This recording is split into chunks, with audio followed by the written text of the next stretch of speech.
Bonjour à tous. Donc aujourd'hui, le shiur est dédié les Nishmat Brana Bat Moshe et Israël Ben David.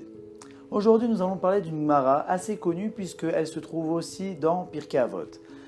Je fais allusion à la Mishnah qui nous énumère les 10 miracles qu'il y avait au Beth Amikdash. Un des 10 miracles est Omdim Tzfufim Umishtachavim Revachim. C'est-à-dire que lorsque les Juifs venaient lors des fêtes au Beth Amikdash, malgré le nombre de Juifs qu'il pouvait y avoir, il pouvait y avoir 6 millions, 7 millions de Juifs, et malgré la place où ils devaient se trouver, ce qui représentait à peu près un demi-hectare, ce qui faisait un petit endroit pour une foule énorme, alors se tenaient étriqués, serrés, mais lorsqu'ils se prosternaient, alors là, ils avaient de la place. Le Khatam Sofer demande, d'accord, il y avait une foule énorme, c'est un miracle déjà de pouvoir se tenir debout.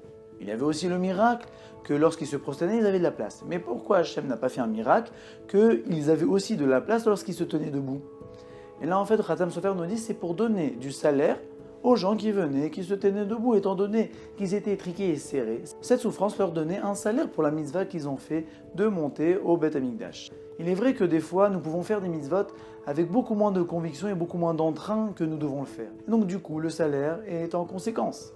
Étant donné que Hachem nous aime et veut nous donner un salaire comme il se le doit, alors il nous fait une petite difficulté, une petite souffrance pour que malgré tout, nous allons faire cette mitzvah et grâce à cela, nous allons avoir un salaire énorme. Nous pouvons apprendre une deuxième morale de ce miracle, c'est que lorsqu'une personne se tient droite, la tête haute, hautain, ne pense qu'à lui, alors là, automatiquement, il se sentira un peu étriqué, un peu dérangé par la présence des autres.